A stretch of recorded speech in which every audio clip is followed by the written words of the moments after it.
Surgeon cared for the girl for 6 months. In the end, discovered who she really was. If you enjoy emotional stories that explore the depths of human compassion and the surprising ways our lives can intertwine, please leave a like and subscribe. Now let us begin this remarkable journey of discovery, healing, and the unbreakable bonds that form when two souls find exactly what they need in each other. The rain drummed against the windows of St. Mary's Children's Hospital with a persistence that matched Dr. Marcus Chen's exhaustion. It was nearly midnight on a Tuesday in late October, and the 38-year-old pediatric surgeon had been on his feet for 16 hours straight. His scrubs were wrinkled, his usually perfectly styled black hair disheveled, and the 5 o'clock shadow on his angular face spoke of too many consecutive shifts without proper rest. Marcus had dedicated his life to saving children, a calling that had consumed him completely since his residency 12 years ago. His colleagues respected him, his patients adored him, and his success rate was among the highest in the state. Yet tonight, as he reviewed charts in his dimly lit office, something felt different. The familiar weight of responsibility seemed heavier somehow, pressing down on his shoulders like an invisible burden he couldn't quite identify. The sharp ring of his pager shattered the silence, its urgent beeping echoing off the sterile walls. Emergency room, Trauma 1. Marcus sighed, pushing himself up from his desk chair with the fluid motion of someone accustomed to being summoned at all hours. He grabbed his white coat from the back of his chair, slipping it on as he hurried through the hospital's maze-like corridors. The pediatric wing at night always felt different from during the day. Gone were the cheerful voices of visitors, the laughter of children playing in the common areas, and the general buzz of daytime activity. Instead, the halls were filled with the soft whoosh of ventilators, the occasional cry of a restless child, and the quiet conversations of night shift nurses making their rounds.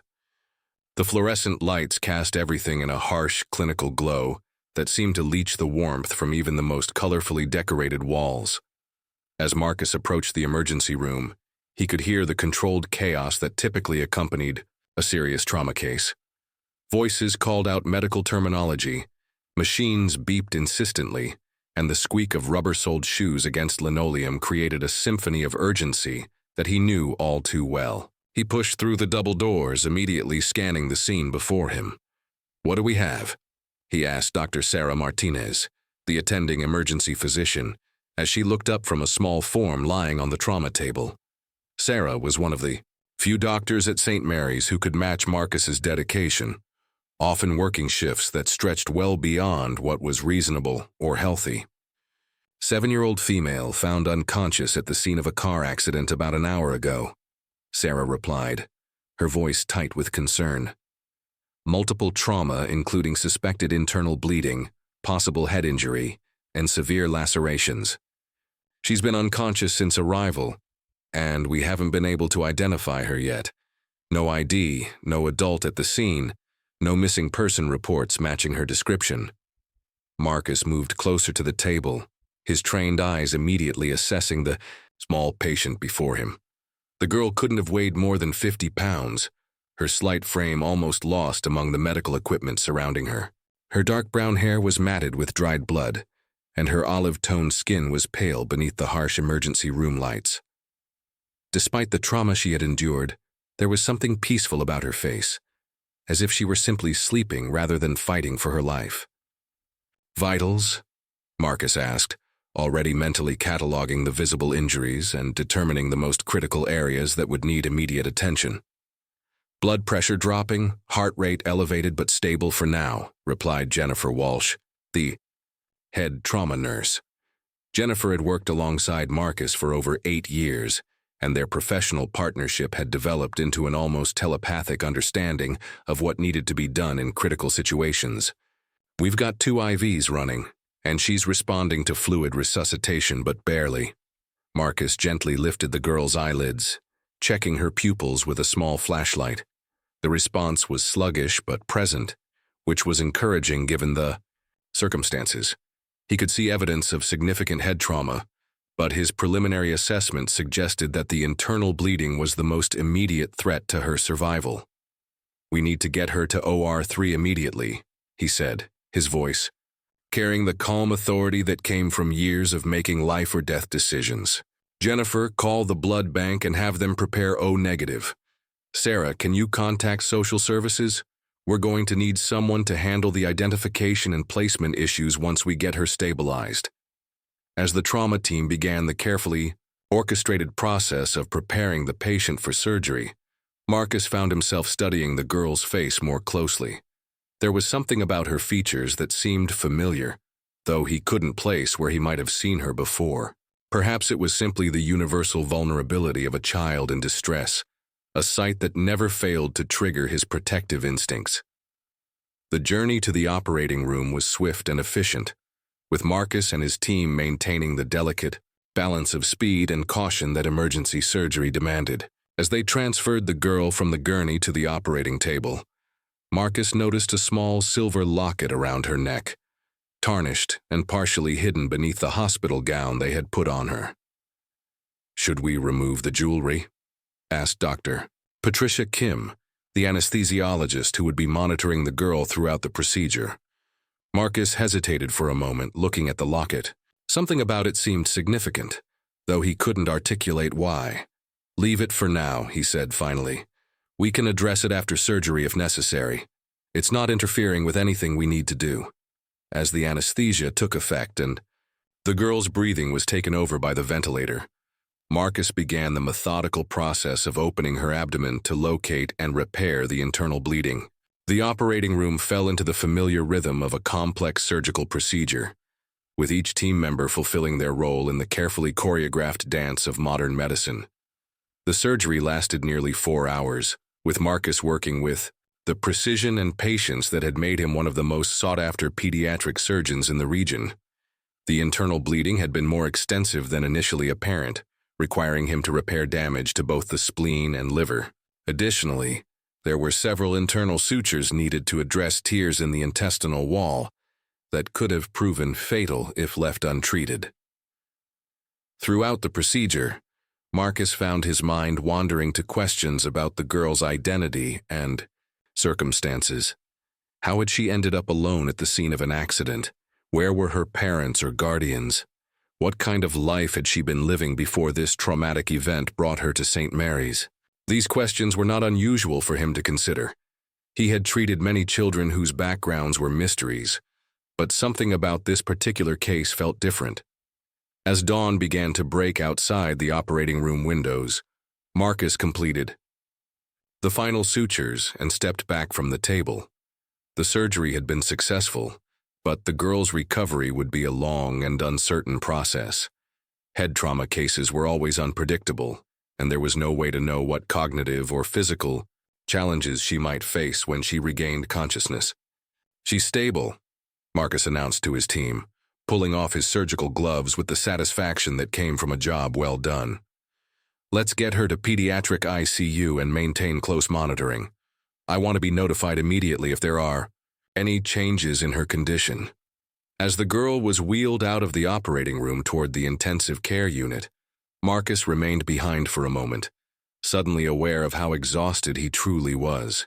The adrenaline that had sustained him through the emergency and surgery was beginning to wear off, leaving him feeling drained and emotionally raw in a way that was becoming more common lately. He made his way to the small on-call room adjacent to the pediatric ICU, intending to catch a few hours of sleep before making his morning rounds.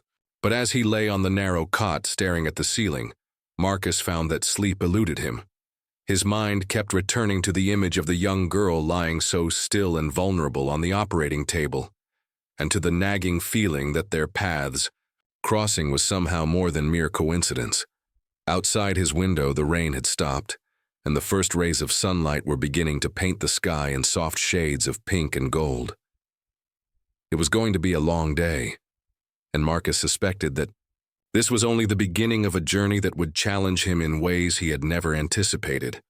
3 days had passed since the nameless girl had arrived at St. Mary's Children's Hospital, and she remained in a medically induced coma while her body fought to heal from the extensive trauma.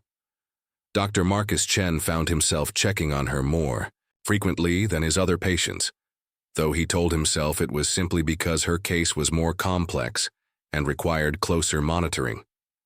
The pediatric intensive care unit had become a second home to Marcus over the years, but lately he spent most of his time in room 314, where the girl lay surrounded by the technological marvels that were keeping her alive. Ventilator tubes helped her breathe, IV lines delivered medications and nutrients, and an array of monitors tracked every aspect of her vital signs with electronic precision. During his morning rounds on Thursday, Marcus pulled up a chair beside her bed and opened her chart on his tablet. The lab results were encouraging. Her liver function was improving. The internal bleeding had completely stopped, and there were no signs of infection at the surgical sites. However, the neurological assessments remained concerning. While her brain scans showed no catastrophic damage, there were signs of significant swelling that could potentially affect her cognitive function when she regained consciousness. "Any word from social services about her identity?" Marcus asked. Linda Patterson, the day shift nurse who had been assigned as the girl's primary caregiver. Linda was a veteran pediatric nurse with 23 years of experience, and her maternal instincts made her particularly effective with children who had been separated from their families. "Nothing yet," Linda replied, adjusting the girl's blankets with the gentle care she showed all her young patients.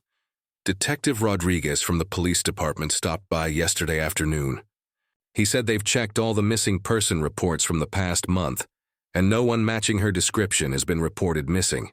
They're expanding the search to neighboring states, but so far, it's like she appeared out of nowhere." Marcus frowned, studying the girl's peaceful face. In his experience, children didn't simply vanish from their families without someone noticing. There had to be people somewhere who were worried about her, searching for her, desperate to know if she was safe. The alternative, that she had been living in a situation where her absence went unnoticed, was too heartbreaking to contemplate. "What about the accident scene?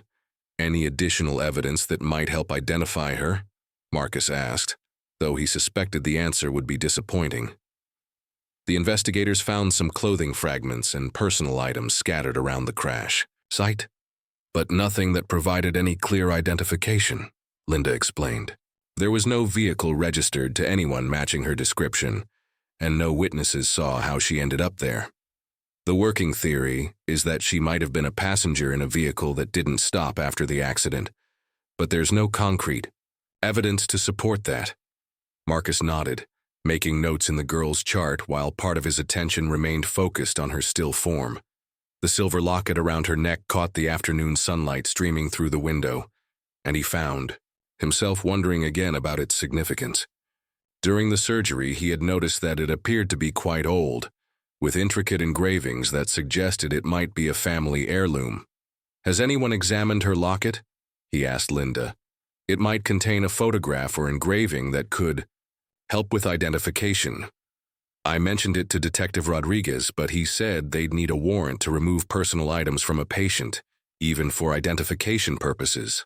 He's working on getting the proper authorization, but these things take time, especially when the patient can't consent and there's no family to provide permission." The bureaucratic complexities of the situation frustrated Marcus, though he understood the legal protections that were in place. Still, every day that passed without identifying the girl was another day that potential family members spent in anguish, not knowing what had happened to someone they loved.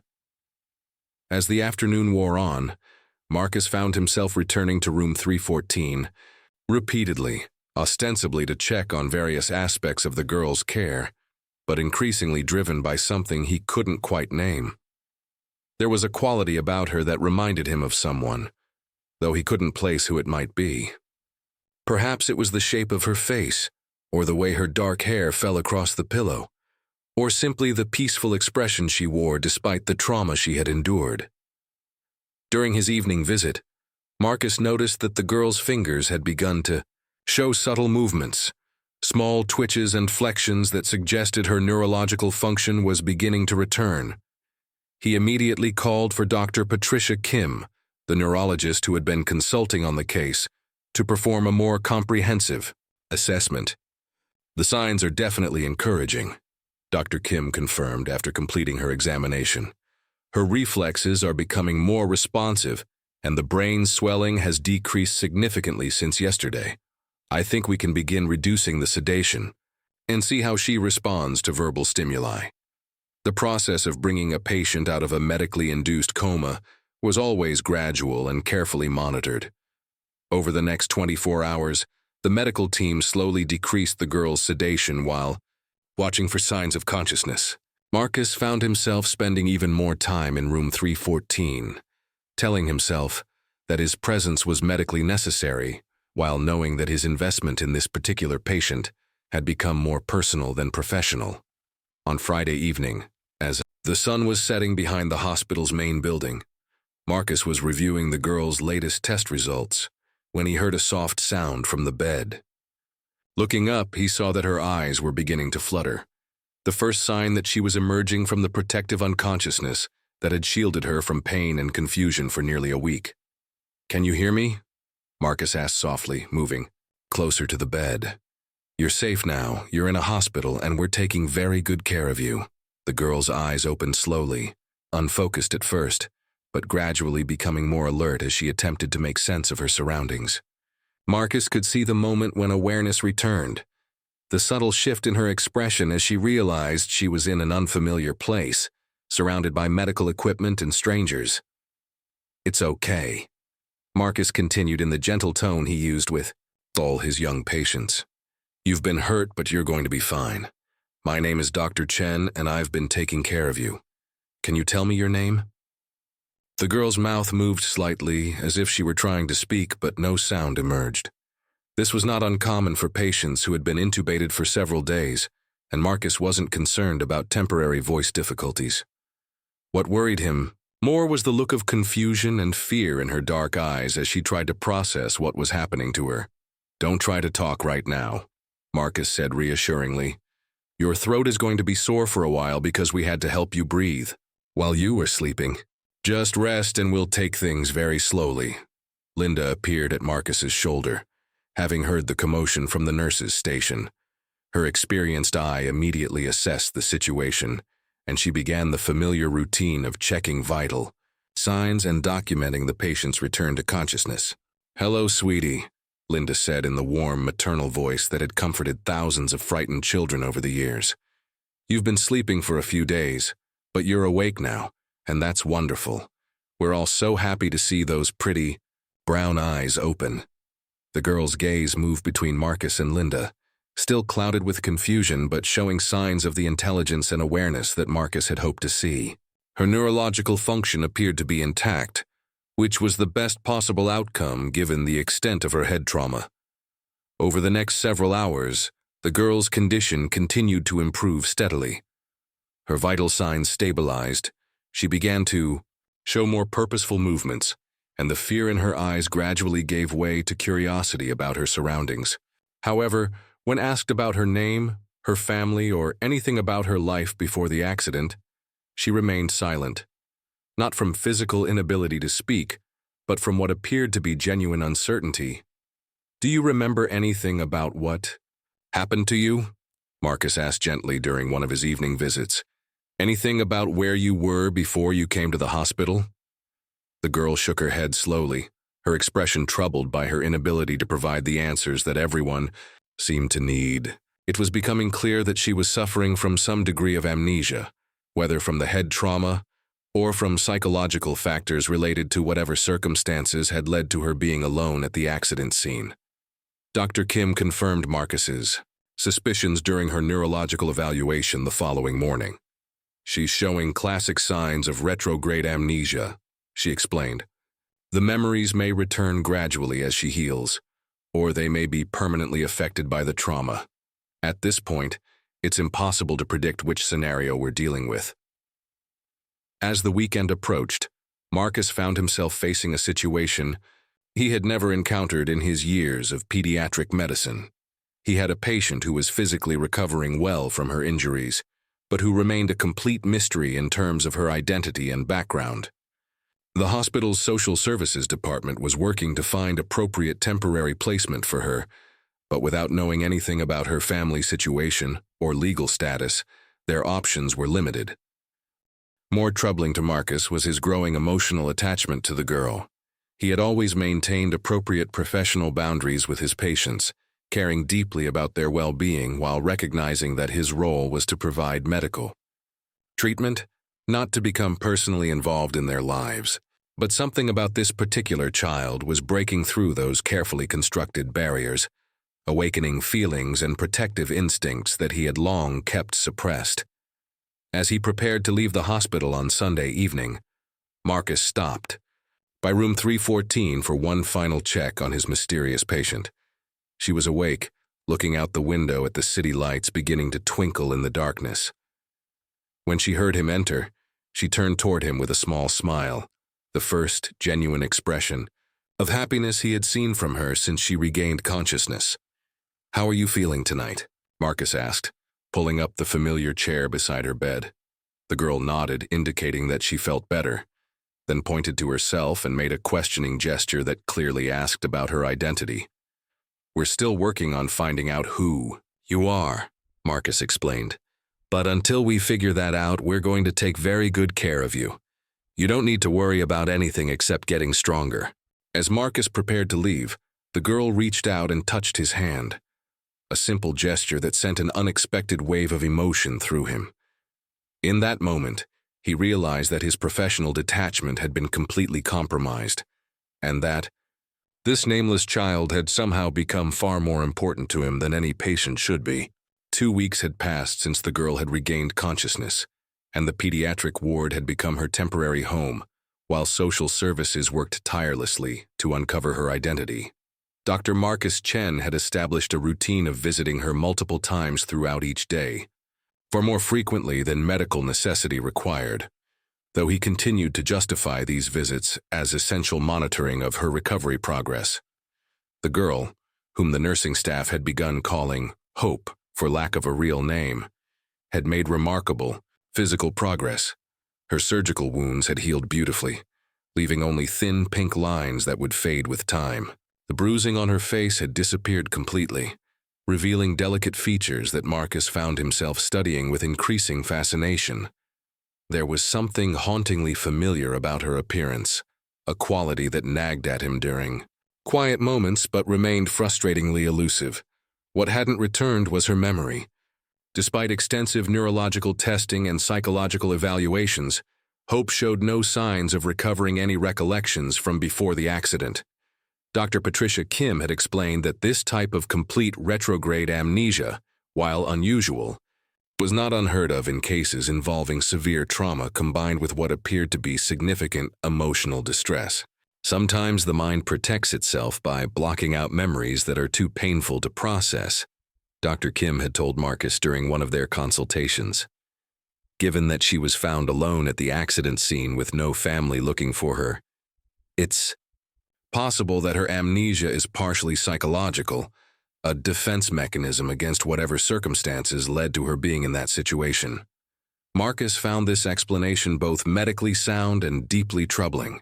The thought that Hope might have been fleeing from abuse or neglect made his protective instincts even stronger, though he was careful not to let these feelings interfere with his professional judgment.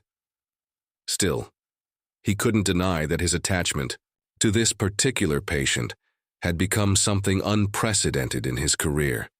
During his morning rounds on a crisp November day, Marcus discovered Hope sitting up in bed, working intently on a drawing that one of the child life specialists had provided. Her tongue was poking out slightly in concentration, a habit that Marcus had noticed during her various therapy sessions. The image she was creating appeared to be a house surrounded by flowers, rendered in the bright primary colors that children often favored. "That's beautiful," Marcus said, settling into the chair that had become his unofficial spot beside her. "Can you tell me about what you're drawing?" Hope looked up at him with the shy smile that had become familiar over the past weeks. She had gradually become more comfortable communicating through gestures and simple words, though she remained largely quiet most of the time. Her voice, when she used it, was soft and melodic, with an accent that the speech therapists couldn't quite identify. "House," she said simply, pointing to the structure in her drawing. "Pretty flowers." "Do you remember living in a house like this?" Marcus asked gently, always hoping that some small detail might trigger a memory that could help identify her. Hope's expression grew thoughtful, and for a moment Marcus thought he saw a flicker of something, perhaps recognition or longing, cross her features. But then she shook her head slowly, her dark eyes showing the same confusion that appeared whenever adults asked her about her past. "It's okay," Marcus reassured her. "You don't need to remember anything right now. Your only job is to get better, and stronger every day." The truth was that Hope's case had become something of a medical mystery that extended far beyond her amnesia. Detective Rodriguez had expanded his investigation to include national databases, and social workers had contacted agencies across multiple states, but no one had reported a missing child matching Hope's description. It was as if she had materialized from thin air, with no past and no family searching for her. Dr. Angela Foster, the hospital's chief social worker, had briefed Marcus on the complexities of Hope's legal situation during a meeting in her office the previous day. Angela was a seasoned professional who had handled hundreds of cases involving children in crisis, but even she seemed puzzled by the unusual circumstances surrounding Hope's case. "We're in uncharted territory here," Angela had explained. "Normally, when we have an unidentified child, someone comes forward within days or weeks. Parents, relatives, school officials, neighbors. Someone always notices when a child disappears. But in Hope's case, it's been over 2 weeks with absolutely no leads." Marcus had asked about the possibility of media coverage to help identify Hope, but Angela had expressed concerns about the potential risks involved. "Given that she was found alone and has no family looking for her, we have to consider the possibility that someone was deliberately hiding her, or that she was fleeing from a dangerous situation. Media attention could potentially put her at risk if the wrong people see her photograph." These conversations weighed heavily on Marcus's mind as he continued his daily interactions with Hope. The girl had begun to trust him completely, lighting up whenever he entered her room and often reaching for his hand during their conversations. This level of attachment between patient and doctor was something Marcus had always been careful to avoid, but with Hope, those professional boundaries seemed to dissolve naturally. On a Thursday afternoon, Marcus arrived for his usual visit to find Hope sitting cross-legged on her bed, carefully braiding colored yarn that the occupational therapist had provided for her fine motor skill development. Her concentration was absolute, and Marcus marveled at the dexterity she displayed despite having been unconscious just weeks earlier. "What are you making?" he asked, noticing that the braided yarn was forming a distinctive pattern. "Bracelet," Hope replied, holding up her work for his inspection. "For you." The simple gesture hit Marcus with unexpected emotional force. In his years of treating children, he had received countless drawings, cards, and small gifts from grateful patients. But something about Hope's offering felt different. Perhaps it was the deliberate thoughtfulness behind it, or the way her eyes searched his face for approval, or simply the fact that creating something for him seemed to bring her such obvious joy. "It's beautiful," Marcus said, accepting the bracelet, and immediately slipping it onto his wrist. "Thank you, Hope. I'll wear it every day." The smile that spread across Hope's face was radiant, transforming her delicate features and revealing the vibrant personality that was gradually emerging as she healed both physically and emotionally. Marcus realized that he had never seen a child recover from trauma with such grace and resilience, and he found himself increasingly protective of her well-being.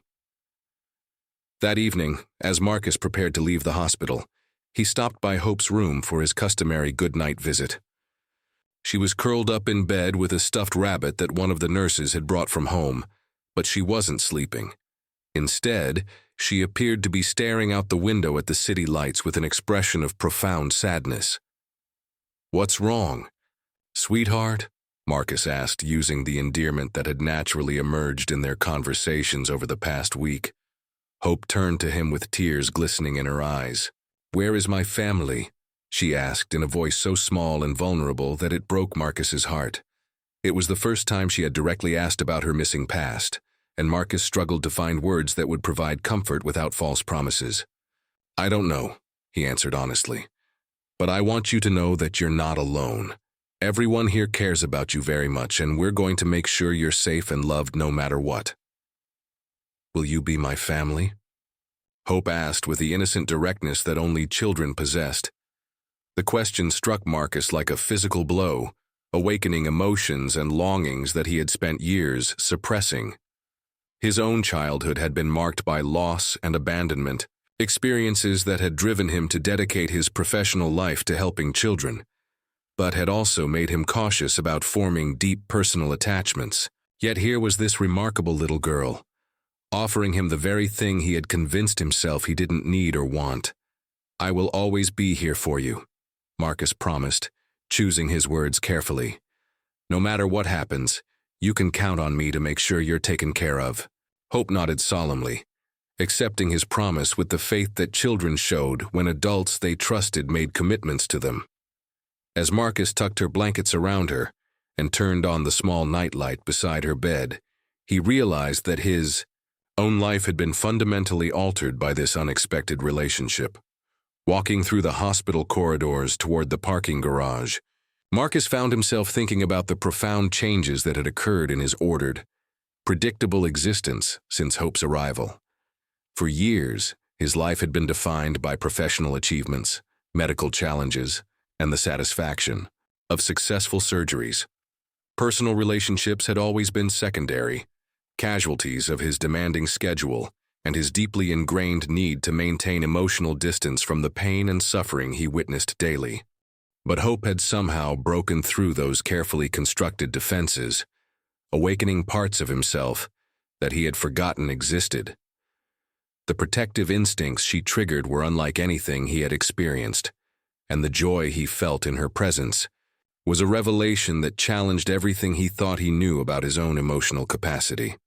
As he drove home through the quiet city streets, Marcus caught sight of the colorful bracelet Hope had made for him, still wrapped around his wrist. Such a simple gift, created by small hands that had endured so much trauma, yet it represented something precious that he had never allowed himself to hope for. The possibility that he might not just be a doctor treating a patient, but something much more meaningful in the life of this extraordinary child. That night, as Marcus lay in bed staring at the ceiling of his sterile apartment, he made a decision that would change both their lives forever. Whatever Hope's story turned out to be, whatever family might eventually claim her, he would not simply return to his old life once her case was resolved. This little girl had awakened something in him that he couldn't ignore, and he was prepared to fight for the right to remain part of her world, no matter what obstacles they might face. 1 month had passed since Hope's arrival at St. Mary's Children's Hospital, and the dynamics of her situation had begun to shift in ways that both excited and terrified Dr. Marcus Chen. The girl's physical recovery had been nothing short of miraculous. Her surgical scars had faded to thin silver lines. Her strength had returned completely, and all of her medical indicators suggested she was ready for discharge from a purely clinical standpoint. However, the mystery of her identity remained as impenetrable as ever. Detective Rodriguez had exhausted all conventional avenues of investigation, expanding his search internationally and consulting with missing persons databases across 3 countries. The National Center for Missing and Exploited Children had featured Hope's photograph in their bulletins, and social media campaigns had shared her image thousands of times, yet not a single credible lead had emerged.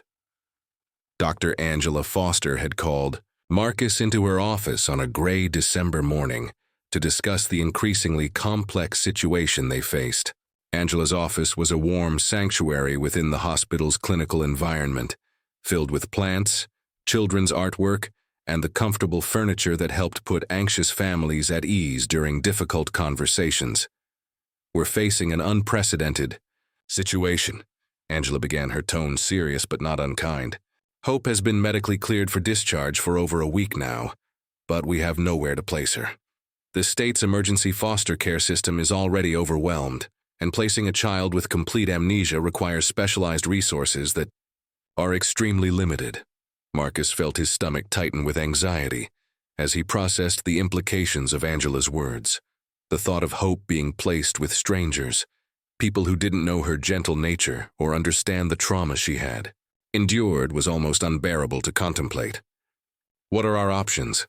Marcus asked, though he suspected he knew what Angela was going to say. "Under normal circumstances, she would be placed in a temporary foster home while we continued the search for her family," Angela explained. "But Hope's case is anything but normal.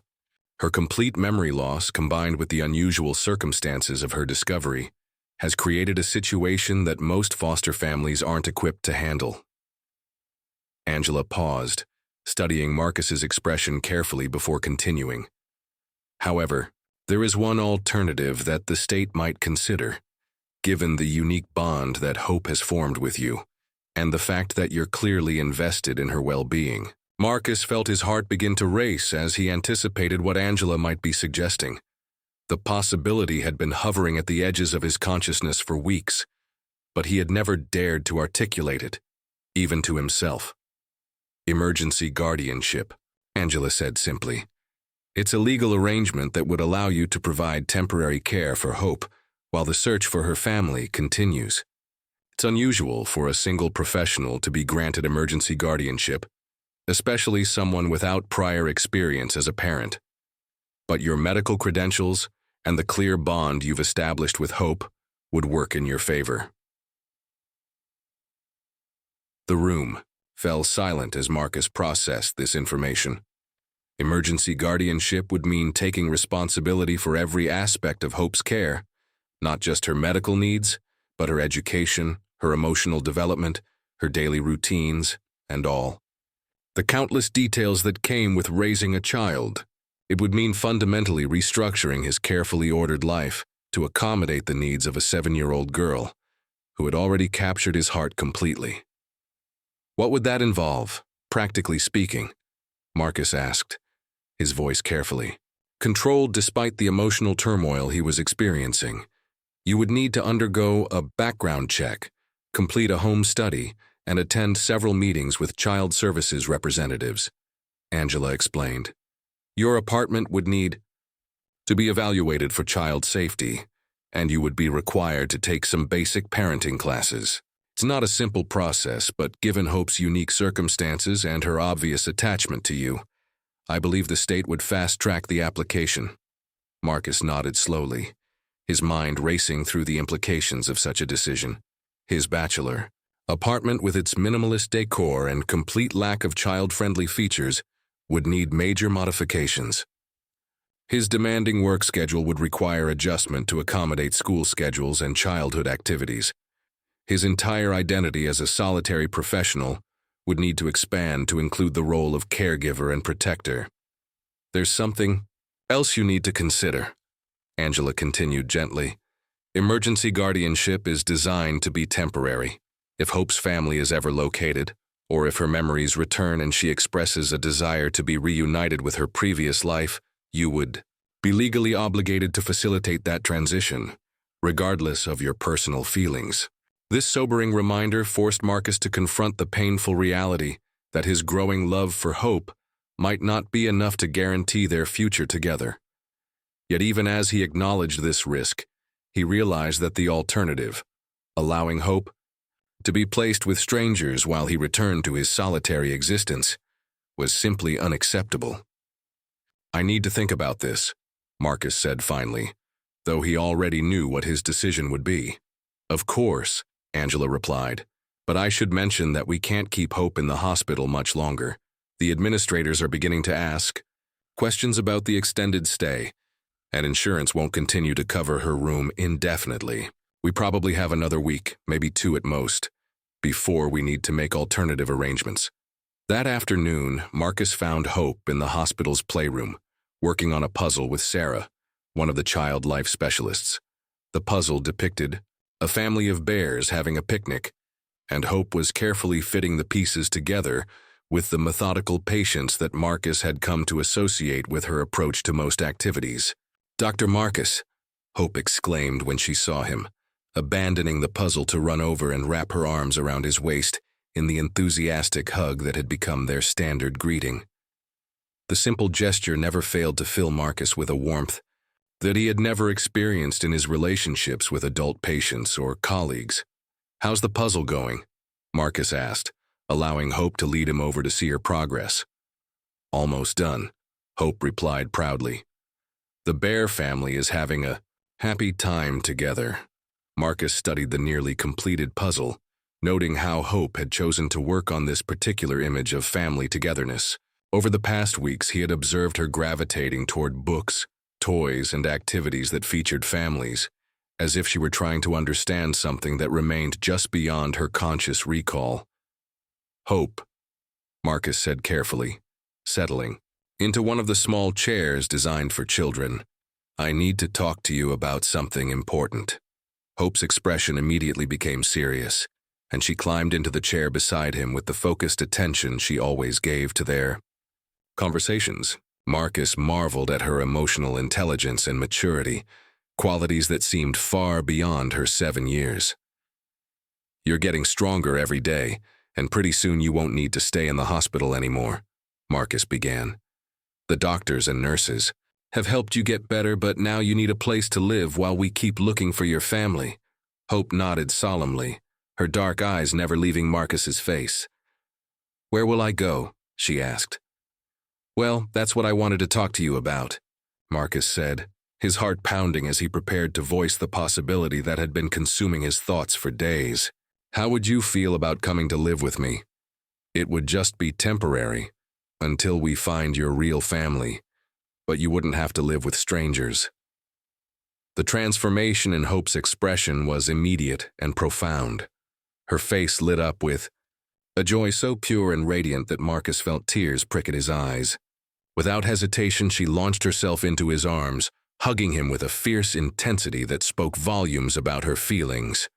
"Yes," she said, her voice muffled against his shoulder. "Yes, yes, yes.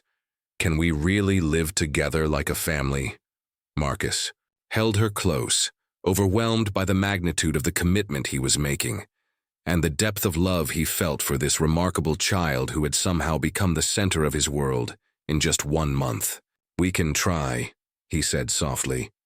"It won't be exactly like other families because I've never been a parent before, and you might remember your real family someday. But while we're together, I promise to take the best care of you that I possibly can." Hope pulled back to look at him directly, her small hands framing his face with touching solemnity. "You're going to be the best daddy ever," she declared with the absolute certainty that only children possessed. The word daddy hit Marcus like a physical blow, awakening emotions so powerful that he had to struggle to maintain his composure. He had never imagined himself in a parental role, had never thought he possessed the emotional capacity or practical skills necessary to raise a child. Yet here was Hope, offering him not just her trust but her love, believing completely in his ability to care for her. That evening, after Hope had fallen asleep clutching the stuffed rabbit that had become her constant companion, Marcus sat in his office completing the paperwork that would begin his application for emergency guardianship. Each form he filled out felt like another step away from his old life and toward a future that was both thrilling and terrifying in its uncertainty. As he wrote his name on the final signature line, Marcus realized that he was crossing a threshold from which there would be no return. Whether Hope's memories ever returned, whether her biological family was ever found, whether their unconventional arrangement succeeded or failed, he would never again be the same man who had answered that emergency call 5 weeks ago. The bracelet Hope had made for him caught the light from his desk lamp, its bright colors a cheerful reminder of the child who had changed everything simply by trusting him with her vulnerable heart. Tomorrow, he would begin the process of transforming his sterile apartment into a home suitable for a 7-year-old girl. He would start learning about school enrollment procedures, bedtime routines, and the 1,000 other details involved in caring for a child. But tonight, Marcus allowed himself to feel the full weight of what he was undertaking, and to acknowledge that for the first time in his adult life, he was truly, completely happy. The process of transforming Marcus's minimalist bachelor apartment into a suitable home for a 7-year-old girl proved to be both more challenging and more rewarding than he had anticipated. Over the course of 2 intensive weeks, while Hope remained at the hospital completing her final medical evaluations, Marcus threw himself into the task of creating a space where she could feel safe, comfortable, and genuinely at home. His sleek downtown apartment, with its modern furniture, sharp corners, and complete absence of color, bore no resemblance to the type of environment a child needed. Marcus found himself spending his evenings and weekends in stores he had never visited before, consulting with salespeople about topics he had never considered. Child-safe cabinet locks, non-toxic paint colors, educational toys appropriate for different developmental stages, and the bewildering variety of options available for children's bedroom furniture. The transformation began with Hope's bedroom, which had previously served as Marcus's home office. He had the walls painted in a soft lavender color that the paint store employee assured him was both calming and cheerful, and he installed new carpeting in a warm cream shade that would be comfortable for sitting and playing. A white bedroom, set with rounded edges, replaced his angular desk and filing cabinets, and Marcus spent an entire Saturday afternoon assembling a bookshelf that would hold the growing collection of children's books he had been accumulating. The social worker assigned to conduct his home study, Mrs. Rebecca Martinez, proved to be both thorough and understanding as she evaluated Marcus's preparations. Rebecca was a woman in her 50s with graying hair and kind eyes, who had been working with children and families for over 20 years. Her experience showed in the way she assessed not just the safety features Marcus had installed, but also the emotional environment he was creating. "I can see how much thought you've put into this," Rebecca observed during her second visit, watching as Marcus demonstrated the new safety latches on the kitchen cabinets. "But I'm curious about something. Have you considered how you'll handle the practical aspects of daily life with a child? Your work schedule, for instance. Pediatric surgeons don't typically work predictable hours." This was a concern that had been weighing heavily on Marcus's mind. His surgical schedule was demanding and often unpredictable, with emergency cases that could keep him at the hospital for hours beyond his planned shift. He had already begun discussions with his department chief about adjusting his responsibilities to allow for more regular hours, though he knew that some flexibility would always be necessary. "I've arranged for reduced on-call coverage and shifted some of my surgical load to other physicians in the department," Marcus explained.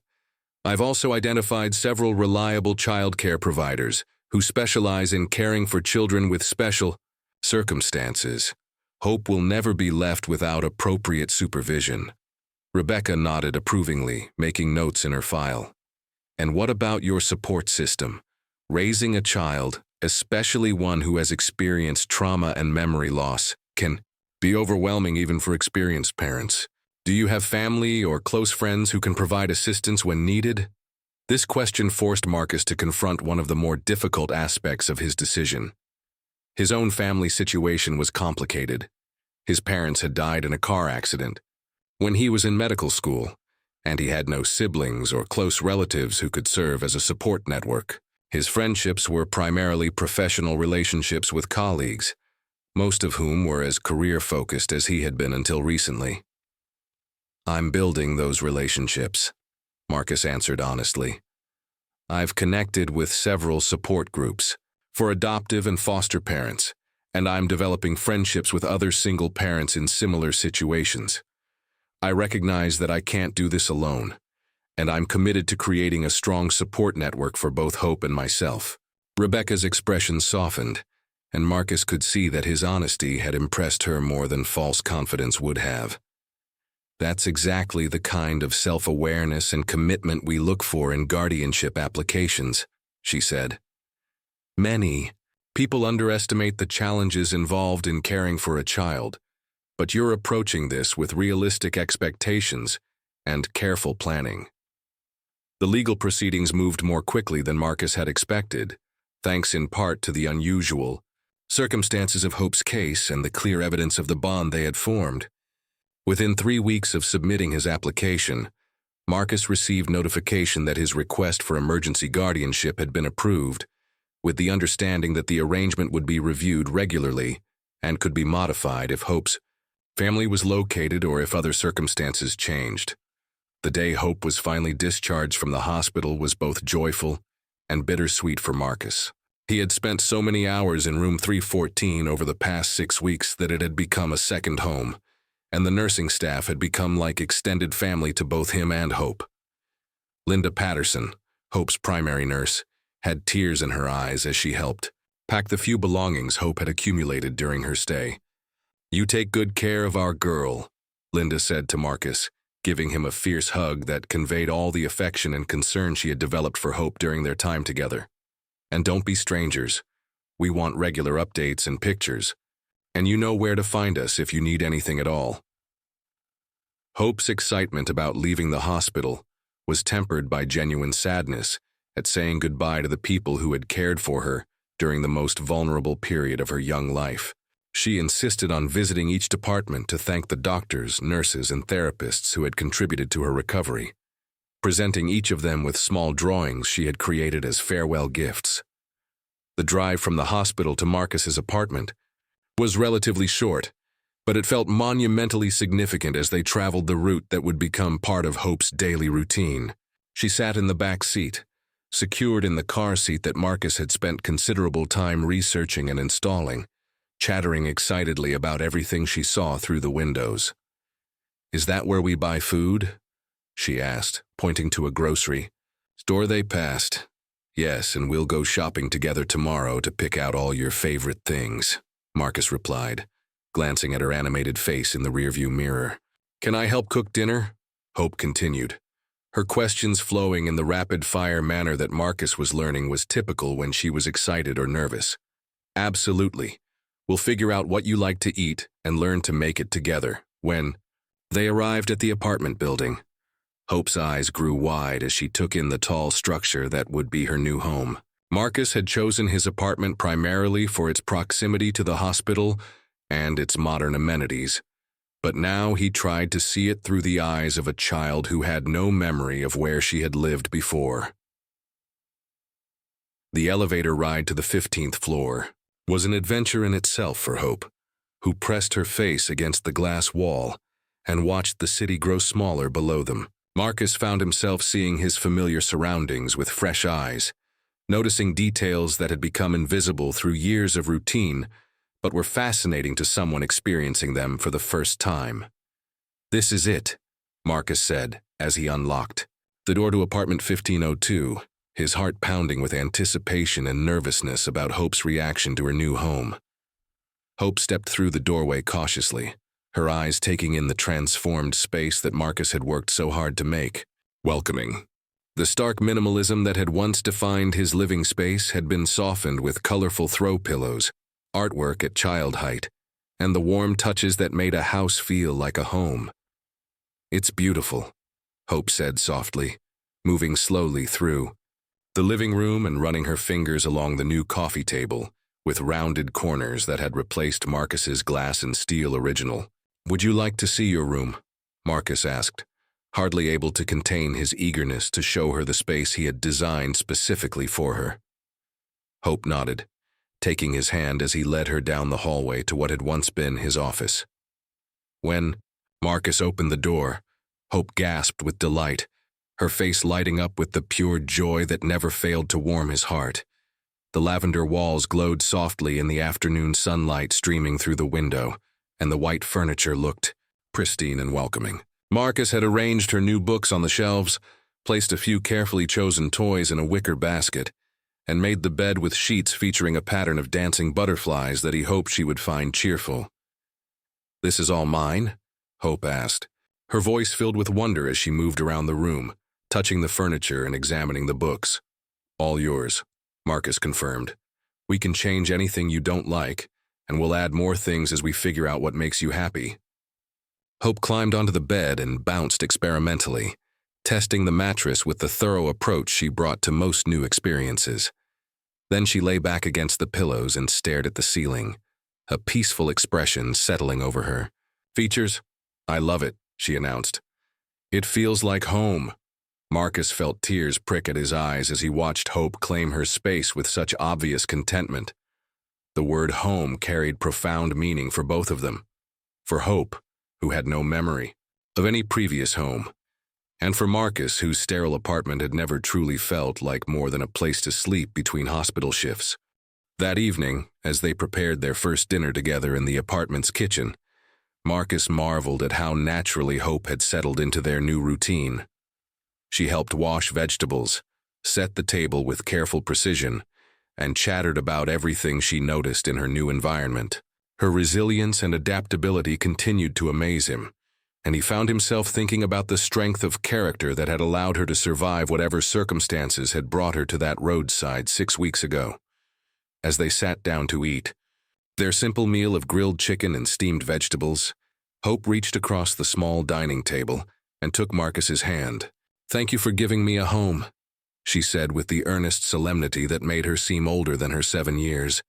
"I know I don't remember my other family, but I'm happy to be your family now."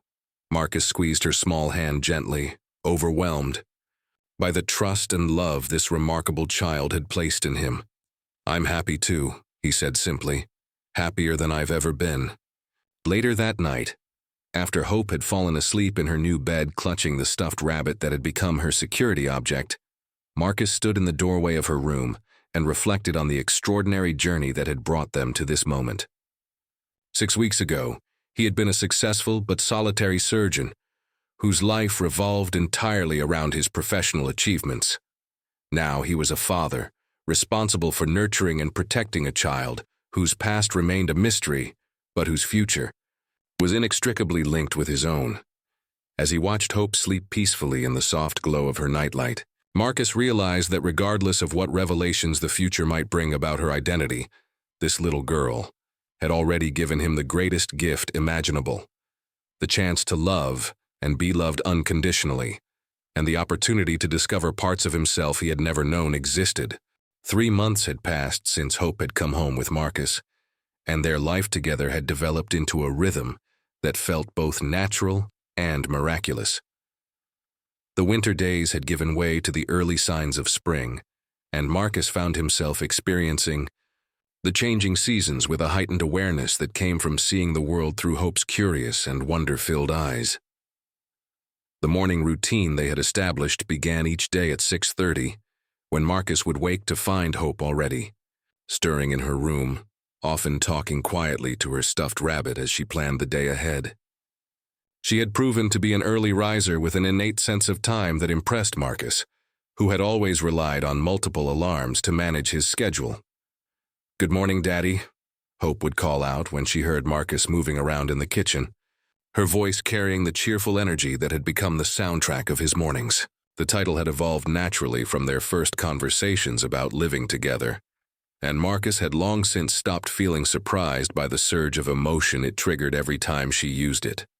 Their breakfast conversations had become one of Marcus's favorite parts of each day. Hope was an inquisitive child who approached everything with scientific curiosity that reminded Marcus of his own childhood fascination with understanding how things worked. She would ask questions about everything from why toast turned brown when heated, to how birds knew which direction to fly when migrating, and Marcus found himself researching topics he had never considered in order to provide satisfactory answers. "Why do people have different colored eyes?" Hope asked one morning, studying Marcus's brown eyes while pointing to her own darker ones in the reflection of her juice glass. "Well, it has to do with something called melanin," Marcus began, settling into the explanation mode that had become second nature. "It's like a natural paint that gives color to our eyes, hair, and skin. People inherit different amounts from their parents, which is why families often have similar eye colors." Hope absorbed this information with the focused attention she gave to all learning opportunities, then asked the follow-up question that Marcus had been dreading. What color eyes did my real parents have? These moments, when Hope's natural curiosity led to reminders of her missing past, were always challenging for Marcus. He had learned to navigate them with honesty while being careful not to create false hope or unnecessary sadness. "I don't know," Marcus answered gently, "but your eyes are beautiful exactly the way they are, and that's what matters most to me. Hope nodded thoughtfully, accepting his response with the resilience that continued to amaze Marcus. Her ability to live fully in the present while acknowledging the mysteries of her past showed a wisdom that seemed far beyond her 7 years. The process of enrolling Hope in school had proven to be more complicated than Marcus had anticipated, primarily due to the lack of any educational records or documentation of her previous schooling. The administration at Riverside Elementary, the highly rated school within walking distance of their apartment, had been understanding but thorough in their evaluation of Hope's academic readiness. Mrs. Patricia Williams, the school's guidance counselor, had conducted extensive assessments to determine Hope's appropriate grade placement. The results had been both encouraging and puzzling. Hope demonstrated advanced skills in some areas, while showing gaps in others that suggested an inconsistent educational background. She's clearly a bright child with strong analytical thinking skills, Mrs. Williams had explained to Marcus during their placement meeting. Her reading comprehension is at a 4th grade level, and her mathematical reasoning is quite sophisticated. However, there are some basic concepts that seem to be missing, as if her education was interrupted or unconventional. Marcus had enrolled Hope in 2nd grade, feeling that the slightly younger peer group would give her time to adjust socially while she continued to develop academically. The decision had proven to be wise. Hope had quickly made friends and shown remarkable adaptability to the structured environment of the classroom. Her teacher, Miss Jennifer Rodriguez, had become an important ally in Hope's development. Jennifer was a young woman in her late 20s who brought creativity and patience to her work with children, and she had immediately recognized Hope's potential despite the unusual circumstances of her enrollment. Hope is one of the most remarkable students I've taught, Jennifer had told Marcus during their first parent-teacher conference. She approaches learning with such enthusiasm, and she has a natural ability to help other children that suggests strong empathy and leadership skills. However, I have noticed that she sometimes seems to withdraw when we discuss family history projects or activities that require her to share personal memories.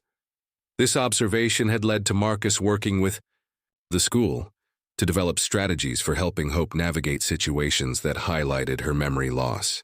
They had agreed that Hope would be given alternative assignments when family-focused projects arose, and that her teachers would be prepared to provide extra support during potentially triggering activities. At home, Marcus had watched Hope gradually claim more space in their shared life, both literally and figuratively. Her artwork now decorated the refrigerator and several walls throughout the apartment. Her books and toys had expanded beyond her bedroom to claim corners of the living room and kitchen. Her favorite snacks had earned permanent shelf space in the pantry, and her preferences had begun to influence everything from the television programs they watched to the restaurants they visited. More significantly, Hope had begun to show signs of feeling secure enough to express emotions beyond her initial gratitude and eagerness to please. She had started to have occasional moments of frustration or sadness, and she had learned to come to Marcus when she needed comfort or reassurance. One evening in late March, Marcus had found Hope sitting quietly in her room, holding a photograph that one of her classmates had shown her during lunch. The picture showed the classmates' large, extended family gathered for a birthday celebration, and Hope had been studying it with an expression of profound longing. "It must be nice to have so many people who love you," Hope had said when Marcus sat down beside her on the bed. "You have people who love you," Marcus had replied, wrapping his arm around her shoulders. "Maybe not as many as in that picture, but the love is just as real and just as strong." Hope had leaned against him, accepting the comfort he offered while processing the complex emotions that arose when she was confronted with images of traditional families. These moments of sadness were becoming less frequent as she settled into their life together, but they served as reminders of the losses she had experienced, even if she couldn't remember them clearly. Dr. Patricia Kim had continued to monitor Hope's neurological development, and her latest evaluation had brought both good news and realistic expectations about Hope's memory recovery. The brain scans showed continued healing from her original trauma, and Hope's cognitive function was excellent in all measured areas. The likelihood of her memories returning decreases with each passing month, Dr. Kim had explained to Marcus during their most recent consultation. While we can never completely rule out the possibility, especially given that some of her amnesia may be psychological rather than purely physical, we need to consider that Hope's current life may be her permanent reality. This prognosis had been both liberating and sobering for Marcus. On one hand, it meant that he could begin to think of their relationship as potentially permanent rather than temporary. On the other hand, it reinforced the magnitude of what Hope had lost and the responsibility he carried as the only family she knew. The legal aspects of their situation had continued to evolve as well. Detective Rodriguez had officially closed the active investigation into Hope's identity after exhausting all available resources, though her case remained in the system in case new information emerged. The Social Services Department had begun discussing the possibility of Marcus applying for permanent guardianship or adoption, processes that would provide more stability for both of them. The court recognizes that Hope has thrived in your care, Rebecca Martinez had explained during her latest home visit. Her psychological evaluations show remarkable resilience and attachment, and her academic and social development has been excellent. If you're interested in pursuing permanent custody, the department would support your application. Marcus had been thinking about this possibility for weeks, weighing the implications of making their relationship legally permanent.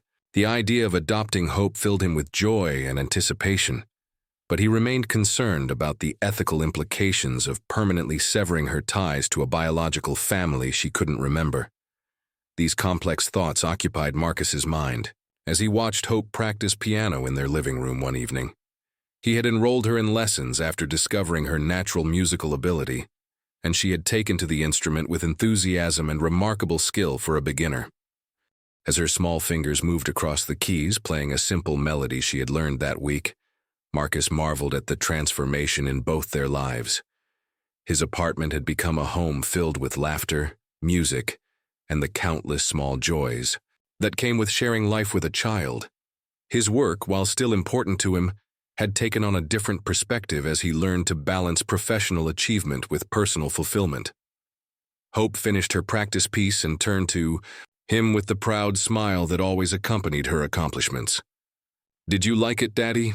she asked, her eyes bright with the anticipation of his approval. "It was beautiful," Marcus replied honestly. "You're getting better every day." Hope climbed onto the couch beside him, settling into the comfortable cuddle, position they had developed during their evening talks. "I love living here with you," she said contentedly. "I hope I never have to leave." Marcus held her close, breathing in the familiar scent of her shampoo and feeling the steady rhythm of her breathing against his chest. "I hope so too, sweetheart," he whispered. "I love having you here more than I can possibly say." As they sat, together in the warm glow of the living room lamps, surrounded by the evidence of their shared life, Marcus allowed himself to believe that perhaps Hope's wish might come true. Perhaps they had found in each other exactly what they both needed, and perhaps the family they had created was strong enough to last, regardless of what secrets the past might hold. 6 months had passed since Hope had come to live with Marcus, and their life together had settled into a comfortable routine that felt as natural as breathing. The apartment that had once echoed with silence now hummed with the sounds of childhood. Piano practice, homework discussions, and the endless questions that Hope brought to every aspect of their shared existence. It was on a warm Saturday morning in late April that everything changed. Marcus was preparing breakfast while Hope sat at the kitchen counter, carefully working on a school project about family trees. The assignment had been modified for her unique circumstances, allowing her to create a tree showing her current family and the people who were important in her life now. "Daddy, can I put Nurse Linda on my family tree?" Hope asked, her colored pencils spread across the counter as she worked on her elaborate design. "She feels like family to me." "Of course, sweetheart," Marcus replied, flipping pancakes with the easy confidence he had developed in domestic tasks over the past months. Family isn't just about blood relations. It's about the people who love and care for each other. The doorbell rang just as Marcus was plating the pancakes, and he frowned slightly at the unexpected interruption. They rarely had visitors on weekend mornings, and he wasn't expecting any deliveries. "I'll be right back," Marcus told Hope, wiping his hands on a dish towel as he walked toward the front door. Through the peephole, Marcus saw a middle-aged woman with graying brown hair and kind eyes, standing beside a man who appeared to be slightly older. They were well-dressed but not formal, and something about their posture suggested nervous anticipation. Standing behind them was Detective Rodriguez, whose presence immediately set Marcus's nerves on edge. Marcus opened the door cautiously, his protective instincts automatically heightened by the unexpected visit. "Detective Rodriguez," he said, carefully, "what can I do for you?" "Dr. Chen," the detective replied, his voice gentle but serious. "I'm sorry to disturb you on a weekend, but something important has come up regarding Hope's case. May we come in? I'd like you to meet Mr. and Mrs. Elena Vasquez." Marcus felt his heart skip a beat as the implications of the detective's words sank in. The careful routine of their Saturday morning suddenly felt fragile and threatened, as if the peaceful life they had built together was about to be disrupted by forces beyond their control. "Is Hope here?" asked the woman, Mrs. Vasquez, her voice trembling with barely contained emotion. Is she okay?" The raw hope and desperation in the woman's voice told Marcus everything he needed to know, even before Detective Rodriguez could explain the situation. These were not random visitors or social workers conducting a routine check. These were people who believed they knew who Hope really was.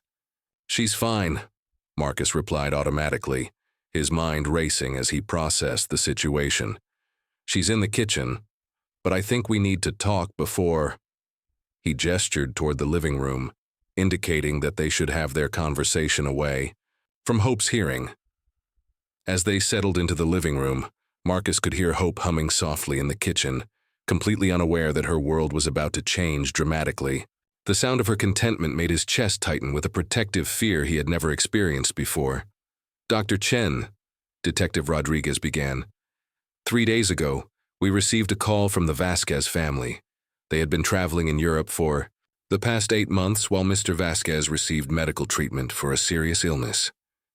They only just returned to the United States and learned about the media coverage of Hope's case through a relative who had seen her photograph."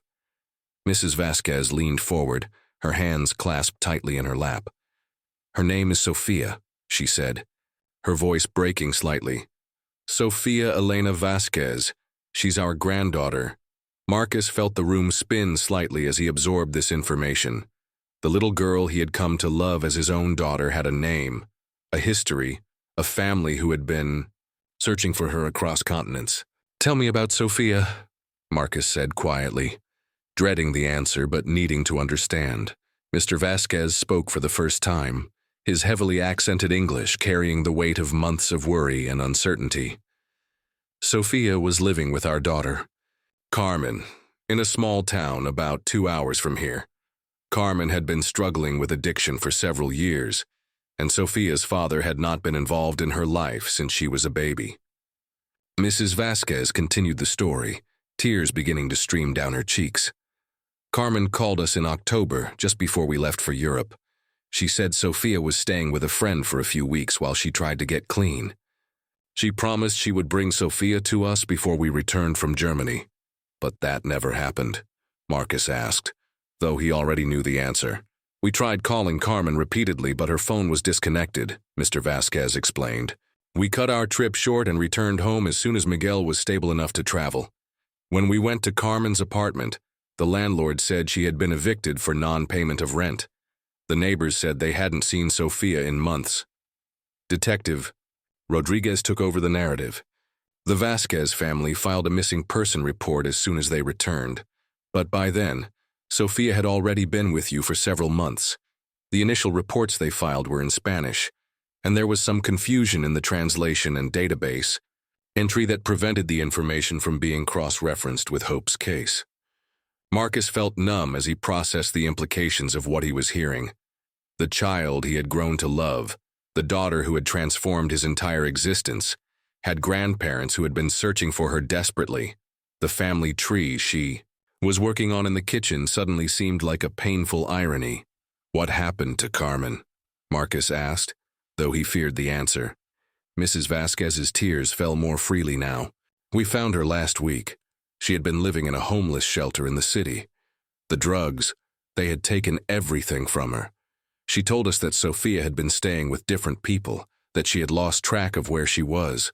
She said she thought Sophia was safe, but she couldn't remember with whom." The pieces of the puzzle were falling into place with devastating clarity. Carmen had been struggling with addiction and had apparently lost custody of Sophia through neglect rather than any deliberate abandonment. Sophia had ended up alone, possibly running from an unstable situation when the accident occurred. "Dr. Chen," Detective Rodriguez said gently, "the Vasquez family has provided extensive documentation proving their relationship to Sophia. Birth certificates, custody papers, photographs, medical records. There's no doubt about her identity." Mrs. Vasquez reached into her purse and withdrew a photograph, handing it to Marcus with trembling hands. The image showed a younger version of Hope, Sophia, standing between two adults who were clearly the people sitting in his living room.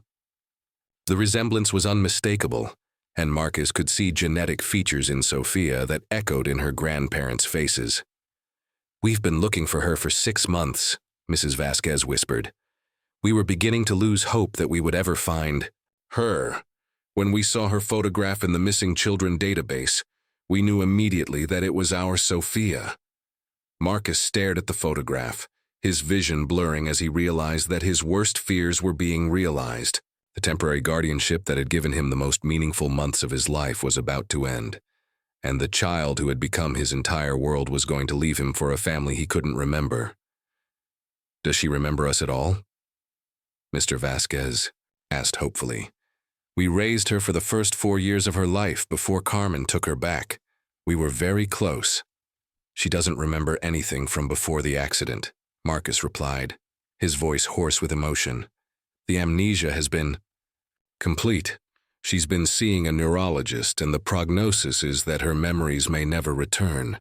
The silence that followed was heavy with the weight of shared grief, the grandparents mourning the granddaughter who wouldn't remember their love, and Marcus facing the loss of the child who had given his life meaning. "Daddy?" Hope's voice called from the kitchen. "Are the pancakes getting cold?"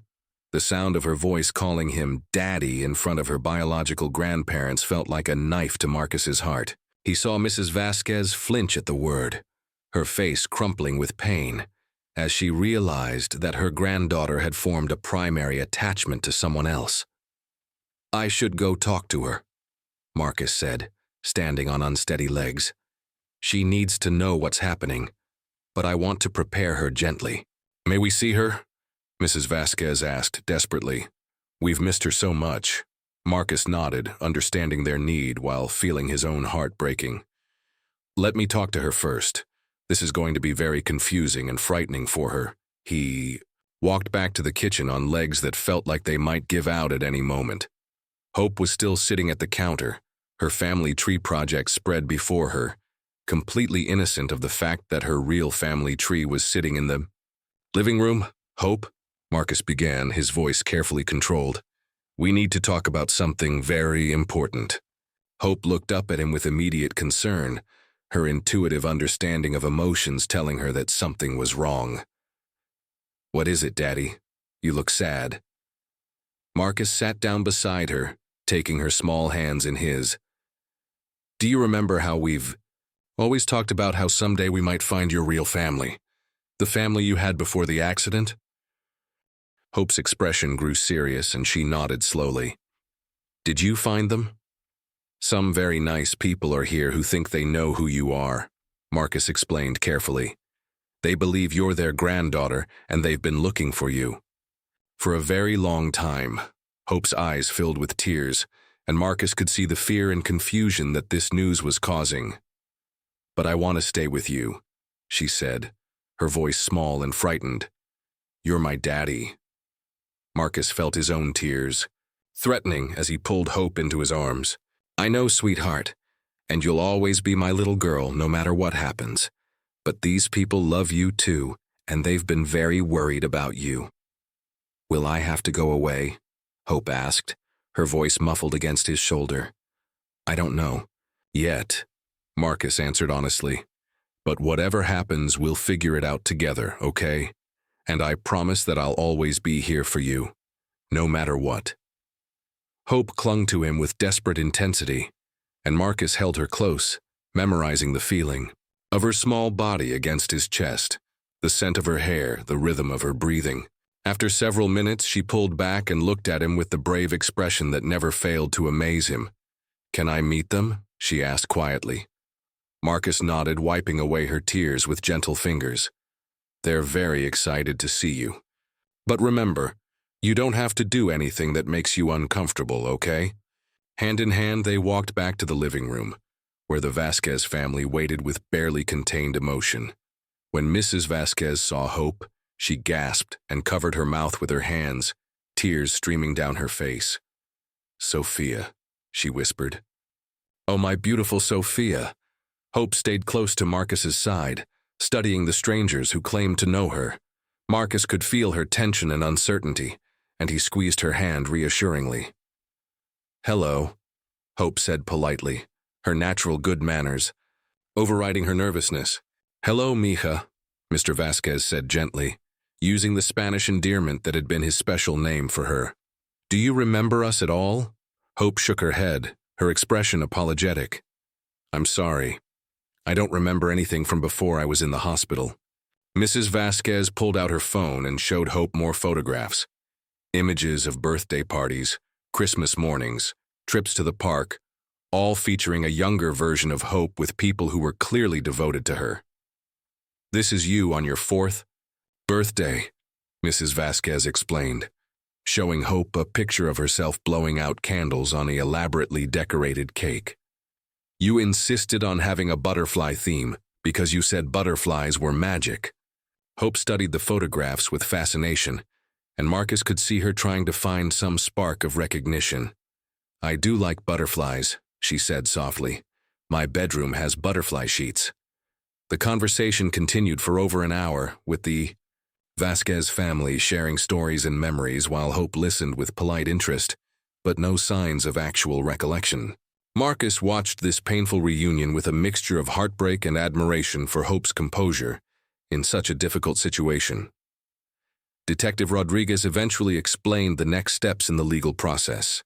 The Vasquez family would need to petition the court for custody, and there would be a period of supervised visits while Hope adjusted to the situation.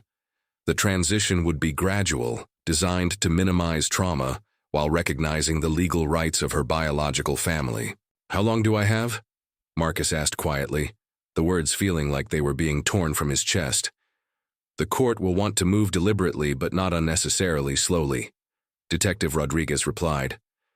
Probably several weeks of supervised visits, then gradually increasing time, then full custody transfer.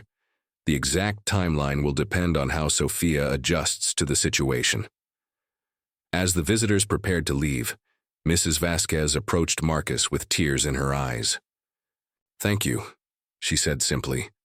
Thank you for saving her life and for loving her when we couldn't be there.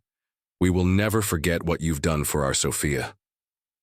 Marcus nodded, unable to speak past the emotion choking his throat. As the door closed, behind them, he turned to find Hope standing in the hallway, her face streaked with tears. I don't want to leave you, Daddy, she said, running into his arms. Marcus held her tightly, his own tears finally falling freely. I don't want you to leave either, sweetheart. But those people love you very much, and they've been missing you for a long time. But you love me too, Hope said, her voice breaking. More than anything in the world, Marcus whispered. And that will never change, no matter where you live or what happens. As they stood together in their apartment, surrounded by 6 months of shared memories and the evidence of their life together, Marcus realized that the hardest part of loving someone sometimes meant letting them go. The family they had created had been real and meaningful, even if it was temporary, and perhaps in some way that made it even more precious.